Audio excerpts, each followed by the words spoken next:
Welcome friends. இன்றைக்கி நம்ம பார்க்க போகிற ஃபர்ஸ்ட் ஃப்ரேஸ் என்னென்னா in its simplest form. In its simplest ஃபார்ம்னா இதன் எளிய வடிவில் அப்படிங்கிற மீனிங்கில் வரும். வாங்க ஒரு எக்ஸாம்பிள் சென்டென்ஸில் பார்க்கலாம். This concept can be explained in its simplest form by breaking it into 3 parts. இந்த கருத்தை அதன் எளிய வடிவில் 3 பகுதிகளாக பிரித்து விளக்கலாம். நெக்ஸ்ட் ப்ரேஸ் என்னென்னா இந்த லாங் டேர்ம். இந்த லாங் டேர்ம்னா நீண்ட காலத்தில் அப்படிங்கிற மீனிங்கில் வரும். வாங்க இதை யூஸ் பண்ணி ஒரு எக்ஸாம்பிள் சென்டென்ஸ் பார்க்கலாம். Investing in education always benefits in the long term. கல்வியில் முதலீடு செய்வது நீண்ட காலத்தில் நன்மை தரும்.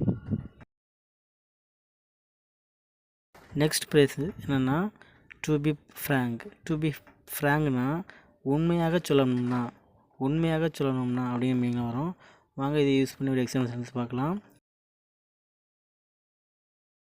To be frank, I don't think this plan will work.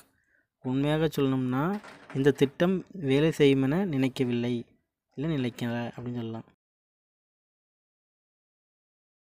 Next phrase என்னென்னா to put it mildly. To put it மைல்ட்லினா மென்மையாக சொல்வதனால் அப்படிங்கிற மீனிங்கில் வரும். வாங்க இதை யூஸ் பண்ணி ஒரு எக்ஸாம்பிள் சென்டென்ஸ் பார்க்கலாம். To put it mildly, the service at the restaurant was disappointing. மென்மையாக சொல்வதனால் உணவகத்தின் சேவை விரக்தி அளித்தது. நெக்ஸ்ட் ஃப்ரேஸ் என்னென்னா வித் காஷன். வித் காஷன்னா எச்சரிக்கையுடன் அப்படிங்கிற மீனிங்கில் வரும். வாங்க இதை யூஸ் பண்ணி ஒரு எக்ஸாம்பிள் சென்டென்ஸ் பார்க்கலாம். Handle these chemicals with caution to avoid accidents. இந்த வேதிப்பொருட்களை விபத்துகளை தவிர்க்க எச்சரிக்கையுடன் கையாளவும்.